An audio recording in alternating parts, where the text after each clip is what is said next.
Hi everyone, welcome to another episode of Kitchen Unorthodox podcast. Today I decided to talk to you about something that in my entire career used to bother me a lot, and I fell into the trap as well when I was starting my career, and that was the mentality that we have in the kitchen of when we eat and where we eat. What do I mean by that? For some reason, there is a sappy mentality that says that the people that they work in the kitchen, they have to be on their knees, not in showing, and eat like I don't even have the word. How do you feel when you do this? Because I used to do it too. When I was starting my career, they were teaching me, for some reason,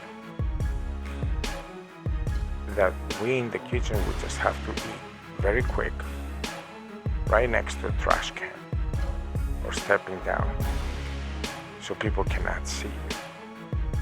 And I don't want you guys to think that we were eating something so special.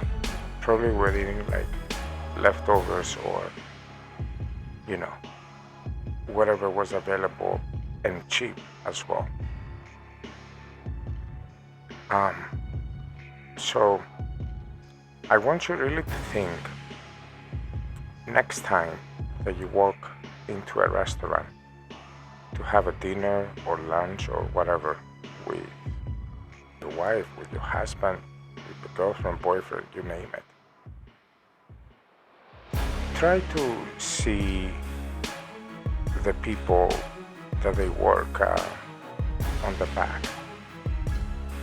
Obviously, you see the people that they work in the front. Nobody really sees the people that they work in the back. You know how many times probably you have told to a server at the end of your meal, "Oh, everything was great, thank you so much, like the pasta was amazing, the fish was amazing, the meat was amazing, the steak, the chicken. Oh, great, thank you." The server goes, 99.9%. They will not let the kitchen know. Of course, it's our responsibility as chefs, being in control of everything that comes out of the kitchen, to ask our servers about our tables. But where I was really going with this is, next time that you walk into a restaurant, imagine if you see a cook or a chef, or you name it, a dishwasher. Imagine that in at least 12 hours that everyone is there, those people probably get the chance to eat really quick for 2 minutes on top of a garbage can or stooping down, and I don't really understand why this mentality exists. I don't.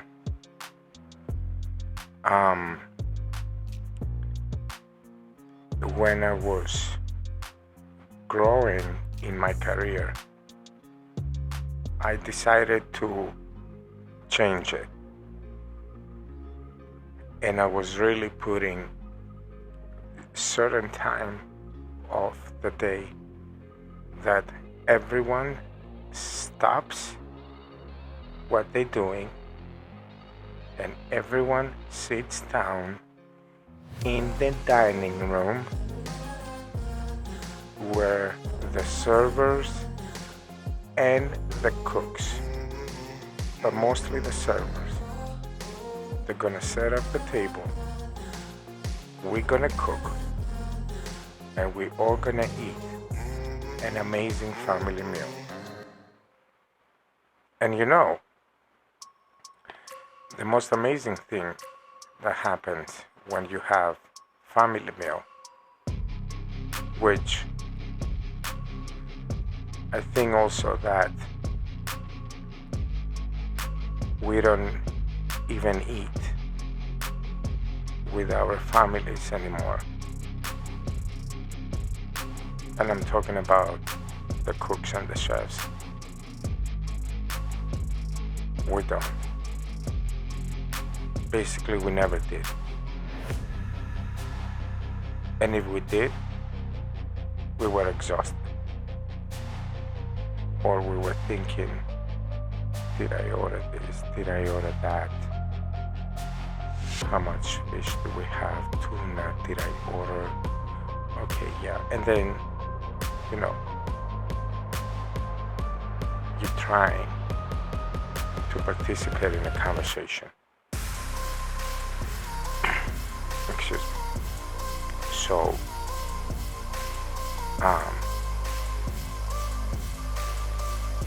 I made that happen.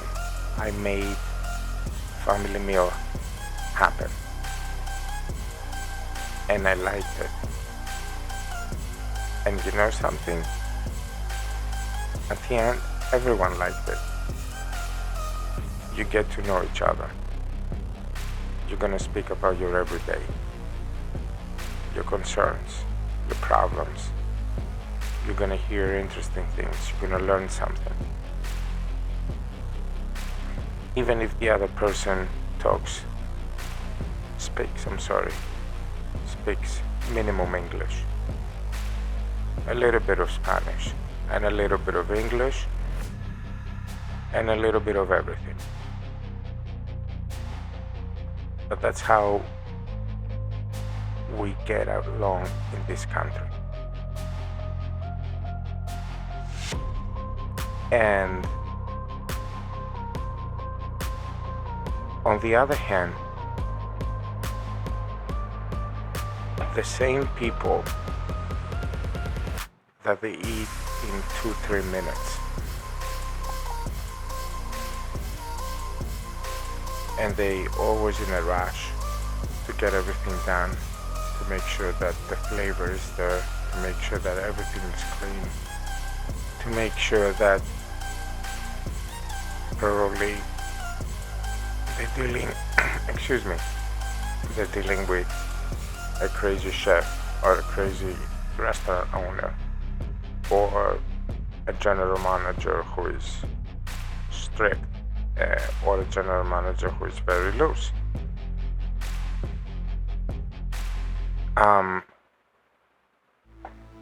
We are not only the people that they just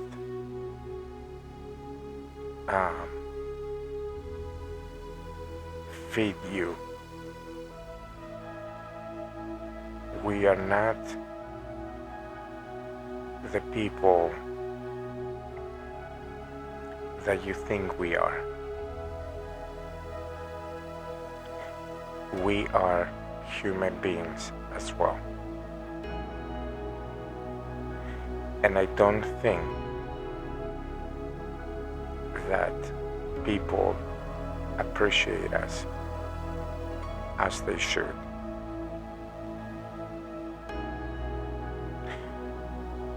You all think that the chefing is something fancy and amazing. It could be. It is sometimes, for sure. get to see so many things. You get to know so many people. You get to know so many cultures. It's really amazing. But, you know, the fun probably is like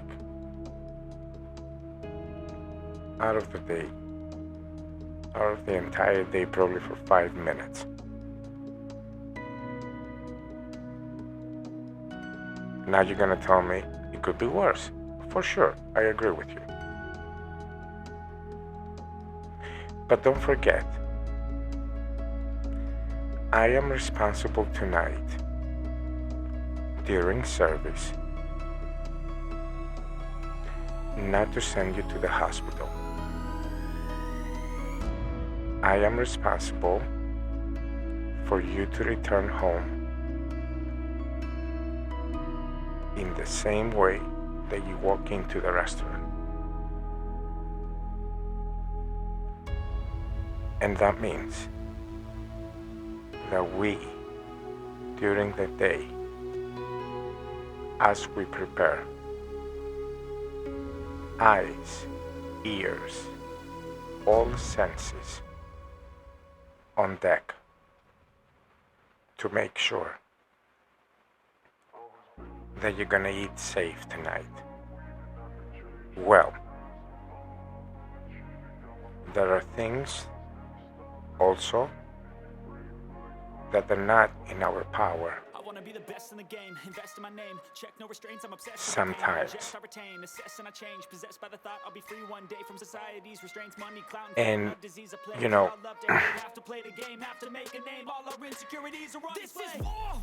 receiving a bad ingredient in, it is one thing. But receiving it more than one time, it's your fault. That's what I used to tell my receivers.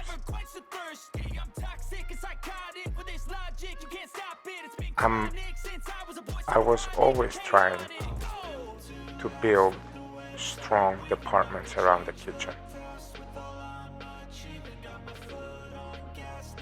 You can't be everywhere. You cannot do everything. You might be the best chef in the world, but you cannot be the best server. You cannot be the best receiver. You cannot be the best dishwasher.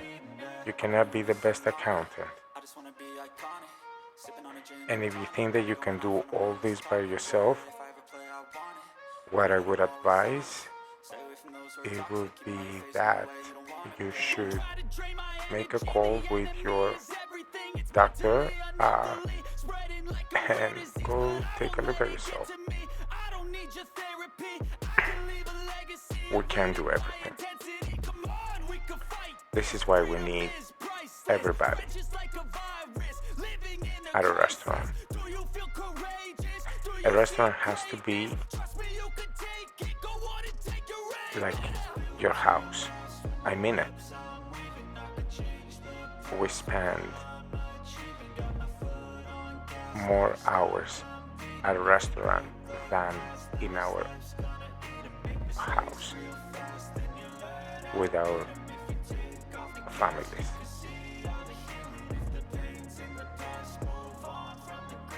And for the most of us, probably it's like at least 6 days a week, 7 also a lot of times. And I don't know why I never had the balls to speak up earlier in my career at the restaurants that I used to work. Why do I have to eat like an animal? And everybody else that works at a restaurant, my friends, that they were like servers, they were sitting down.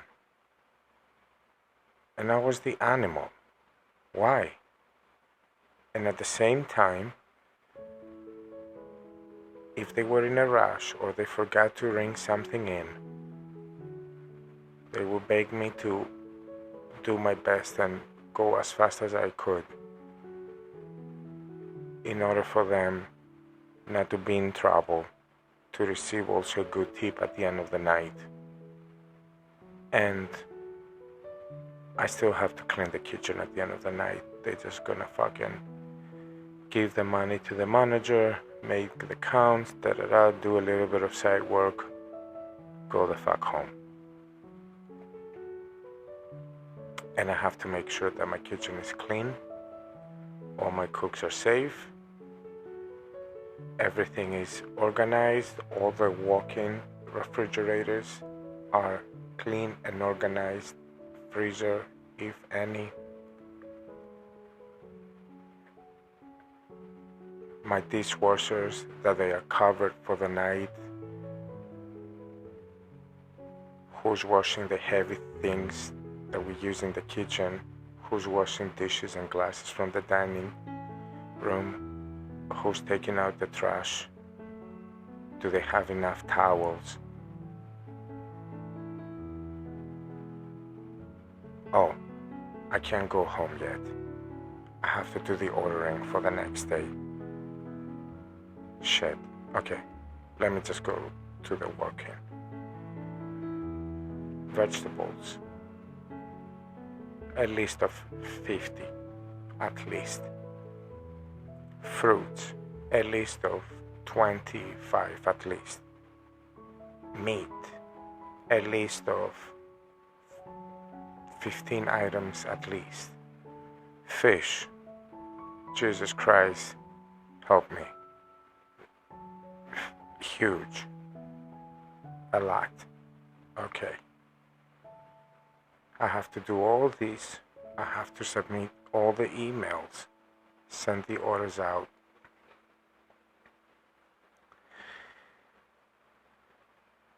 Make sure that they went out, and then check my schedule for the next day, make sure that everyone is coming in, check again with my dishwashers that they're okay and they don't need any help, because this is who we are.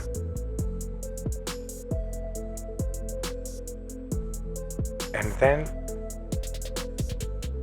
change and go home. Oh, hold on. Someone is calling me to go back to the kitchen. Oh, okay, yeah, it was a server that forgot to ring. Okay, alright. Yeah, it takes 2 minutes. Alright, now I'm out of the restaurant. Oh shit, again. That's what it is. Yeah, I forgot to eat. And I was forgetting to eat for over 15 years. Because probably I did not have the balls to raise my voice and say, why do I have to eat like an animal? And my way of disagreeing with that, it would be not to eat and pretend that everything is okay. Because sometimes in life, you have to learn not to give a fuck.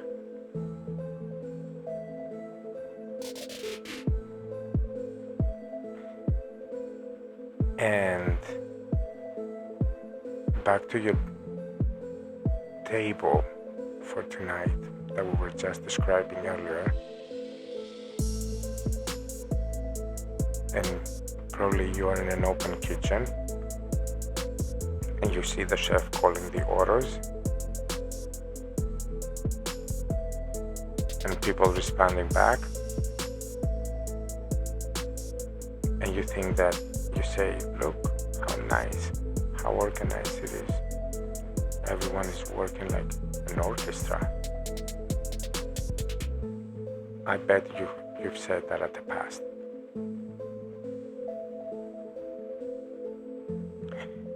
you think that we are back there and we're throwing a lobster patty or a steak patty, or we can eat whatever we want.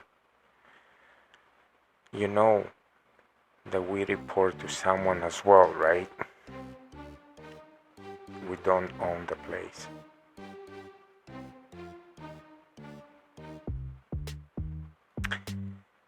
And then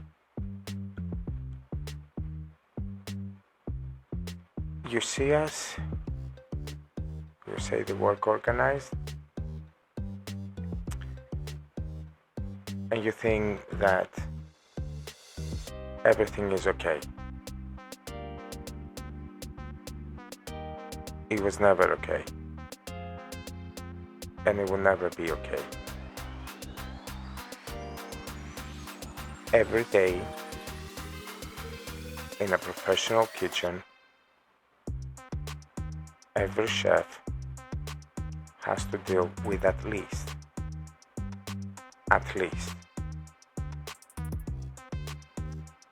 10 different problems. At least. Some of them big, some of them really big, and some of them huge.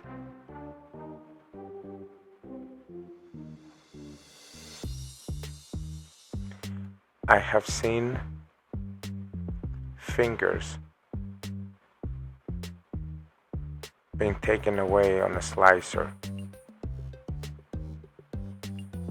I have seen that was the most fucked up thing. I have seen a person falling holding a pot with hot oil, and it was straight on his fucking face. He's done for the rest of his life. He's alive, thank God, but he can't work. Everything is burned.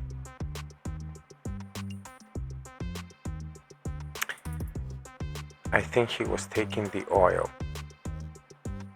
at the end of the night from the fryer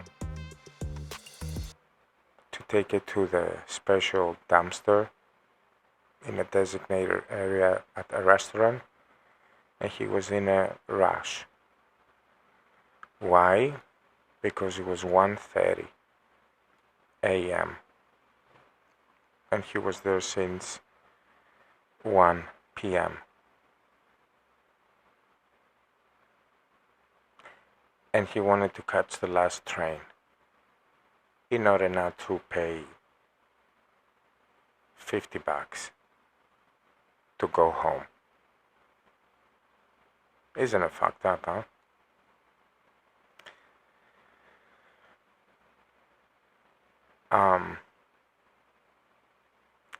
You always have to deal with something in a kitchen. But like I said before, as much as we can, it would be really nice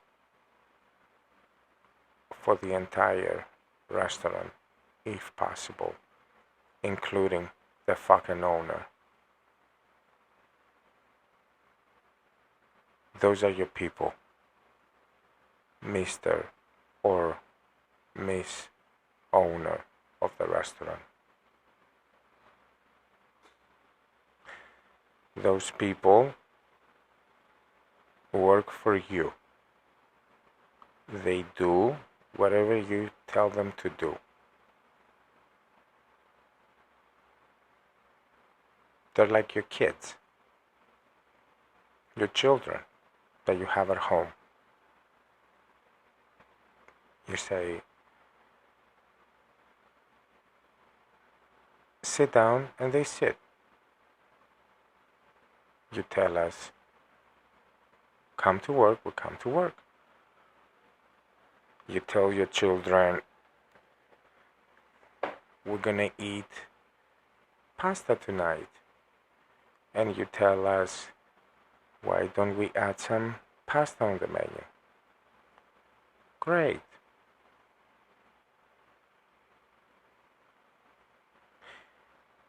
You feed your children because you have to. But I guess we are just level B.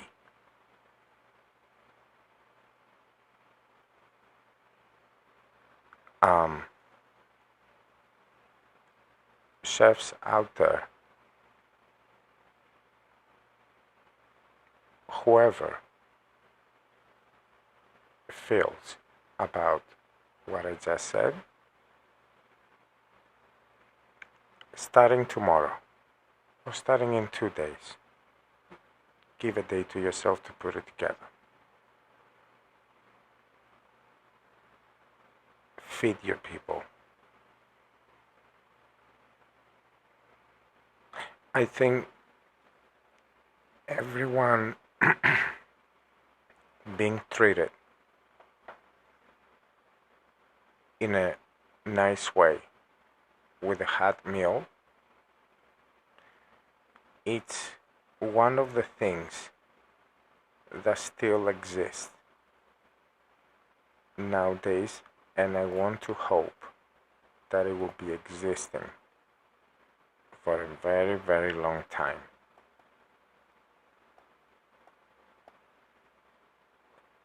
And I'm fully aware that they're trying to slowly disappear the cooks and the cooking from the people.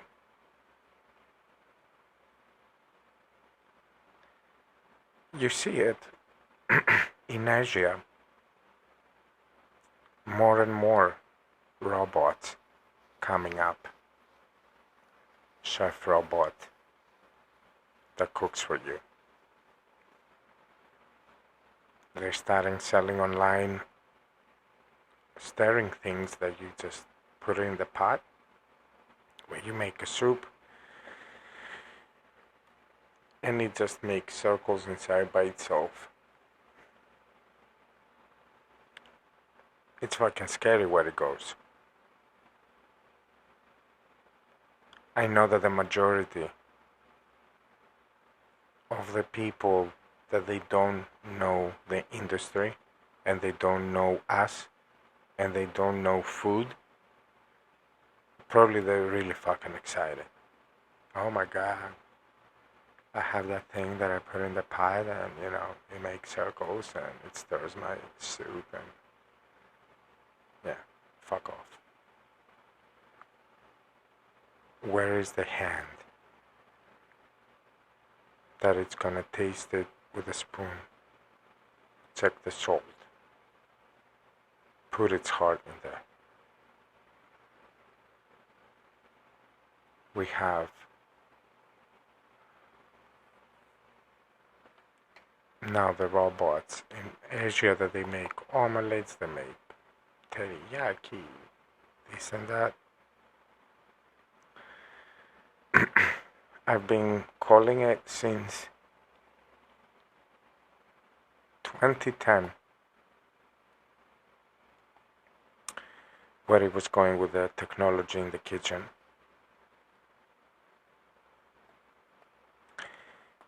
You do need it.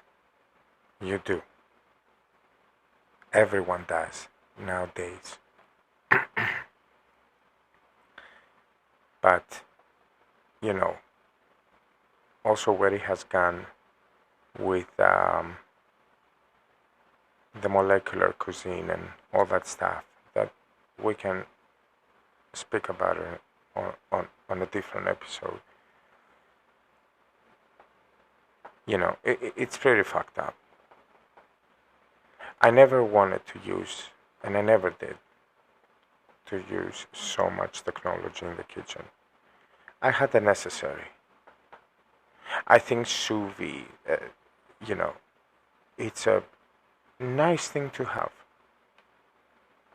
Not really crazy to use it all the time, but it was like something that I was saying, I'm gonna buy that.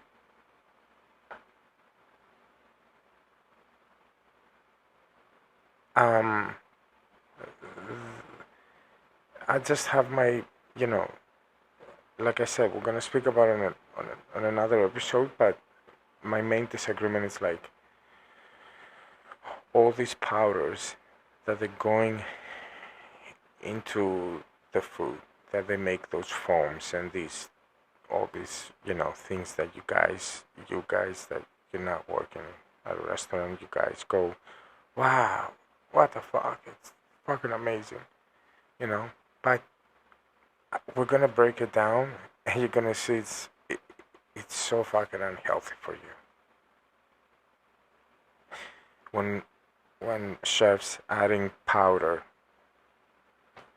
that it's been used in engine oil to run smooth. Something is not adding up, huh? Right, so we're gonna speak about it, but not right now. So,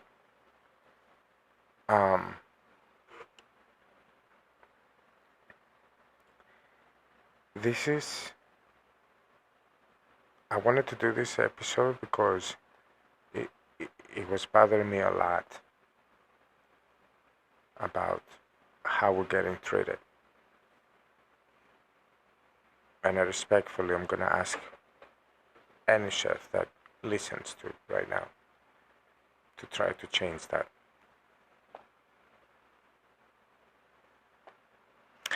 You don't want to take care of everyone.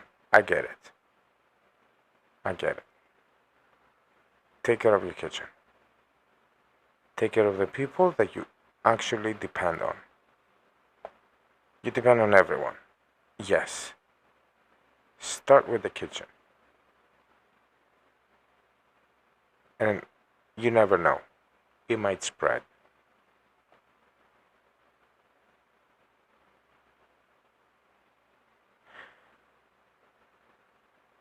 I only had one, let me think. I'm really trying to remember right now. I know that I had one owner sitting with us for family meal, but I can't remember if there was anybody else at the past that no. Isn't it fucked up? Can I tell you something, restaurant owners? If you get to sit and eat with your people family meal, you can prevent so many fucking problems and issues like you have no idea. And you will never need to have the stupid human resources at a restaurant. Human resources have the department stores. A restaurant has guests. At a restaurant, you have a guest entering, not a customer.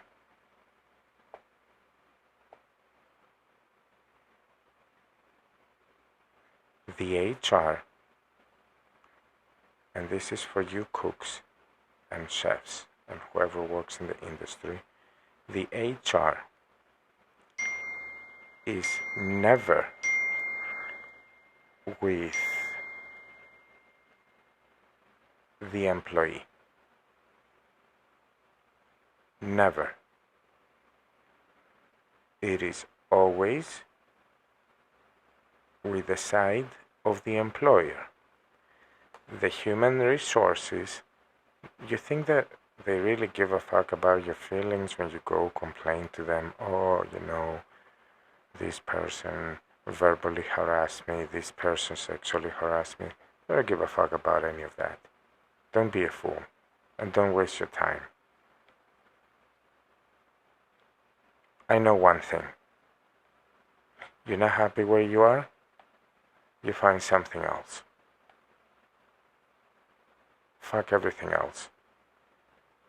And I hope that you guys never have to deal with HR.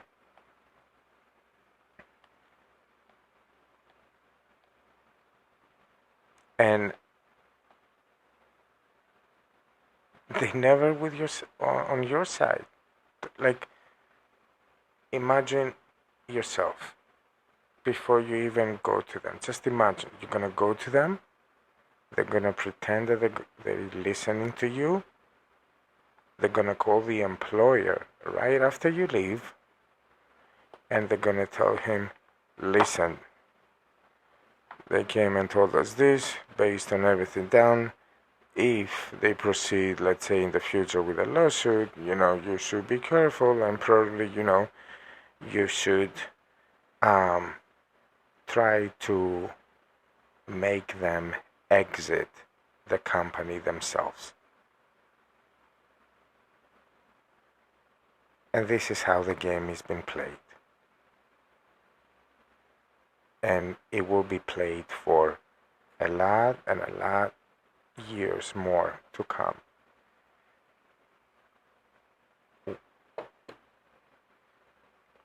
As long as the restaurant owners hiring human resource firms to work for them. They never work for you. They work for the employer.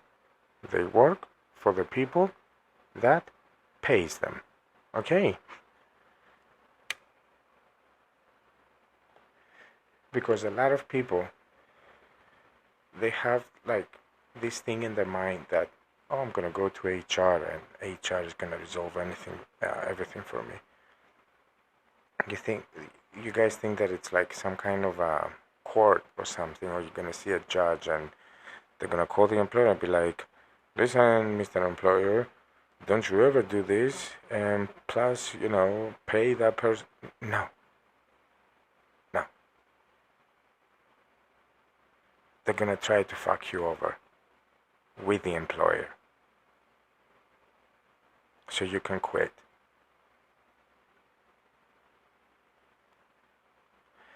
Capiche? Okay. So, I don't know why again for another episode we went so unorthodox again. We're talking about us, the cooks, that we have to eat like animals and quick. And now we want to talk about HR. But you see, that's how also the kitchen life is. You want to talk to Miguel about the pasta dough, but then you have Fernando that is in your ear about something else, and the receiver is waving at you that you have to go and check a delivery because he seems something is not good, and you have to. Everyone is looking at you, man. Everyone. Your cooks, your dishwashers, your receivers, your sous chefs, your managers, your servers, your busboys, everyone. The vendors.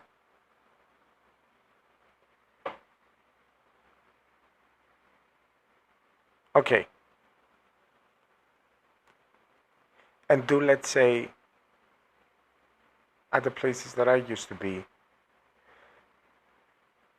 at least 700 for dinner, and another 280, 300 for lunch.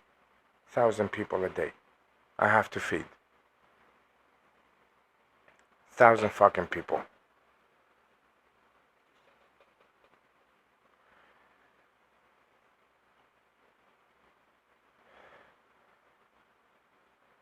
And I'm working for you, Mr. Owner or Miss Owner.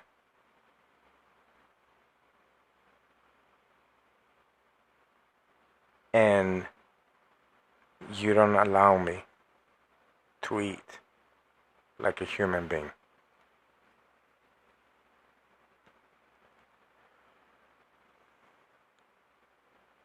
Well, it's gotta change. And only we can change it. Nobody else.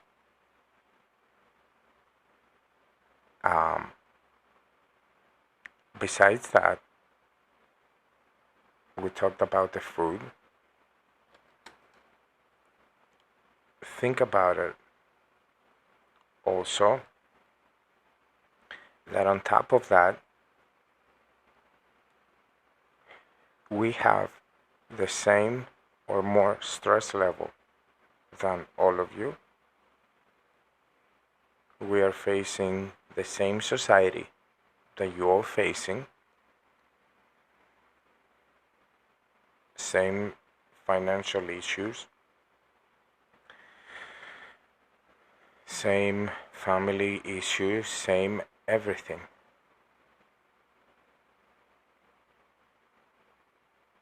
You can ask me now, what are you trying to do? What I'm trying to do is, I'm trying to put us on the map.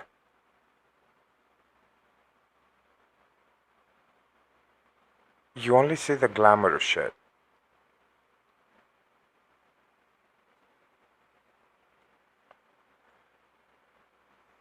You know, hear me on this. I said on the first episode that the talent in the New York kitchens are the Latinos. I'm not gonna go political. I have my opinion. But just whatever you voted for, put everything aside for 1 second. Just for 1 fucking second. And think about this. Miguel, who's been working in a restaurant for 5 years, he started as a dishwasher.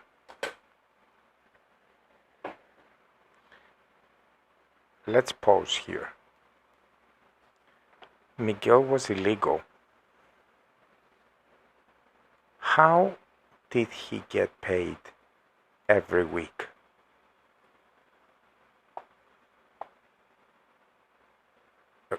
No one pays cash anymore. I want you to know that. 99.9% don't pay cash. Probably you find that 0.01 and you must be like, I don't know.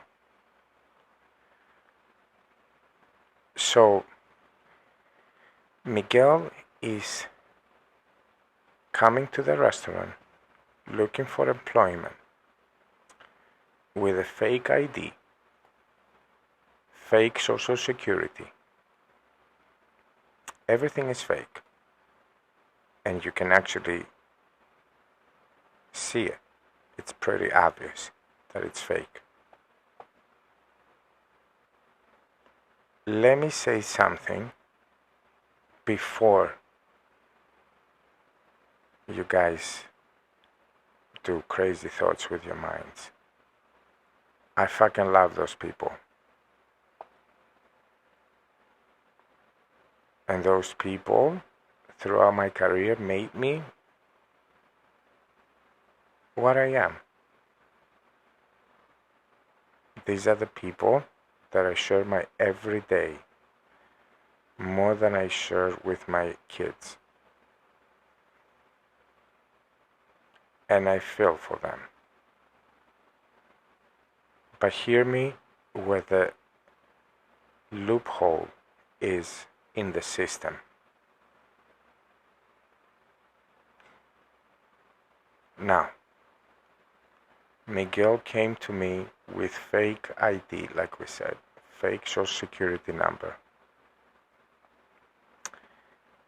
The restaurant knows that it's fake. Obviously, the person that does the hiring knows that it's fake. And by law, you have to submit social security number, ID, and a lot of government forms that they continually asking for the social security number. Surprise, surprise. The same day, Miguel is cleared to work. And you ask yourself, how the fuck? How did it go through? Everything is fake.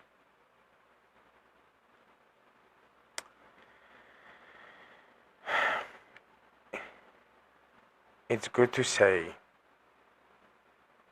get everyone out of the United States. But I want to show you how the game is being played. Miguel is cleared to work. He starts work tomorrow. Next Friday, he receives his first paycheck. He gets the paycheck, and out of the paycheck, as any other citizen in this country, about 30% is taxes. Miguel pays taxes like every other citizen in this country. He has entered United States illegally. Everyone was aware. The government let him work. And on top of that, I repeat, he was paying taxes.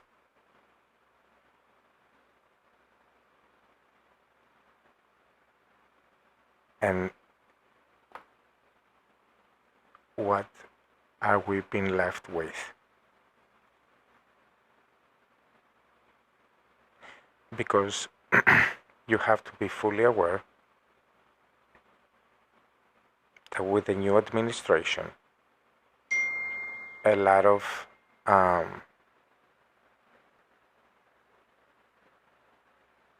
cooks, dishwashers, servers, receivers, they would get deported back to the countries that they came from. And this is going to have a domino effect in the whole industry.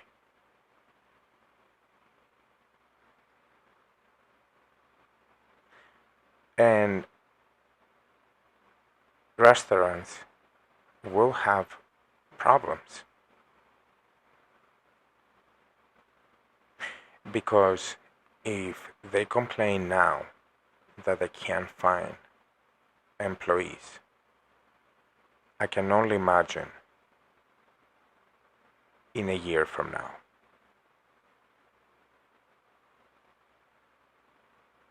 We are suffering nowadays to find a place to go eat. And when you find one, you say, oh shit, at least, I can go there, let's say, once every 2 months or something.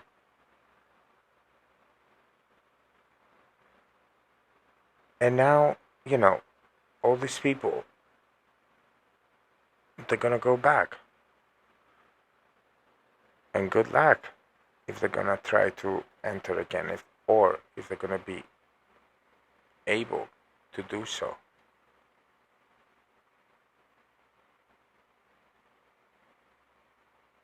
Just think about it for a second.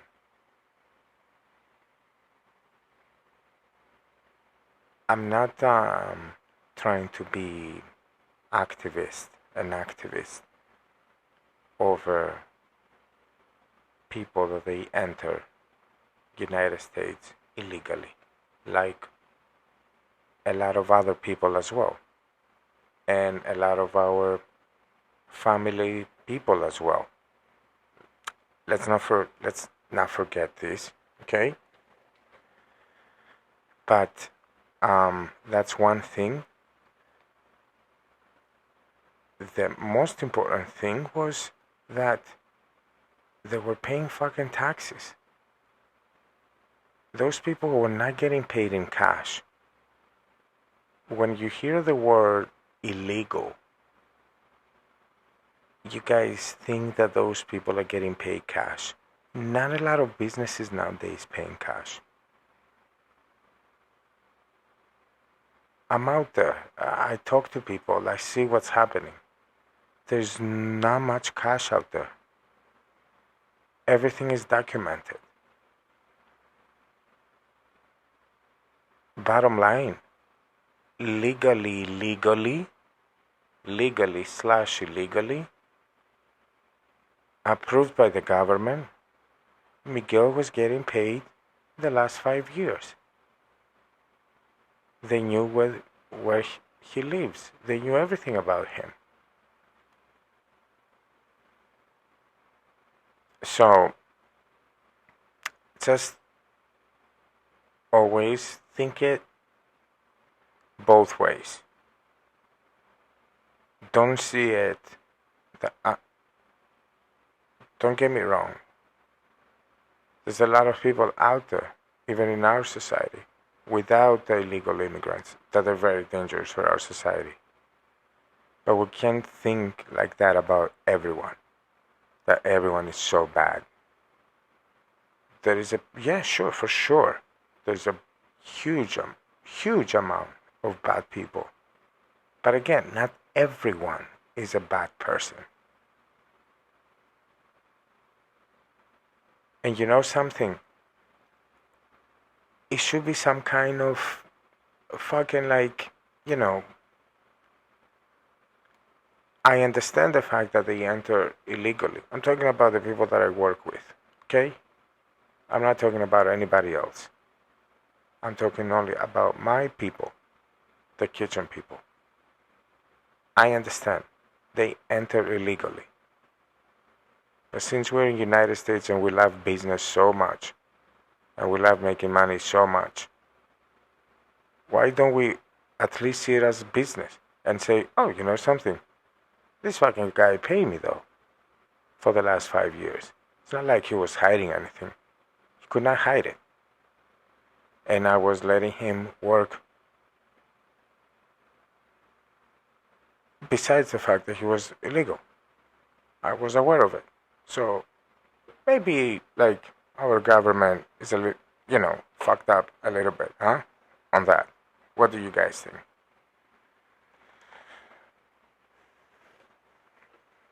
I don't know what to say about the things that are gonna come up in the close future, but one thing for sure, I know that a lot of restaurants, they will get hurt by it.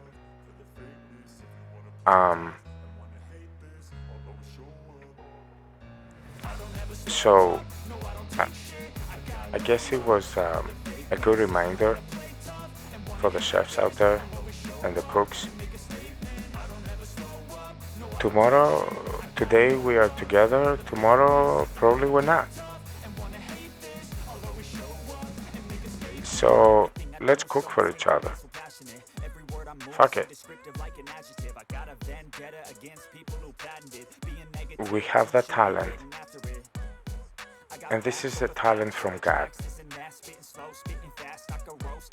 When you can warm someone's heart with a hot meal. This is a talent from God. The people that they don't cook, there is a reason why. I think I have the answer. because they're good on other things. They're talented from God doing other things in the society.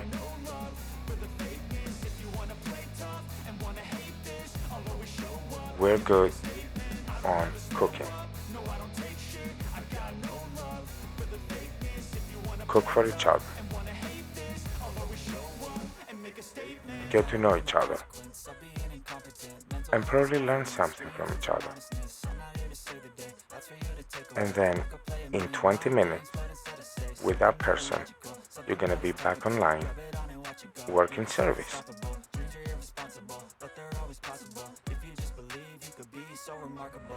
If you guys ate good, crack jokes, everything is cool, don't you think you're gonna have an amazing fucking service tonight? Do it. Do it. Listen, that's all I wanted to say for today.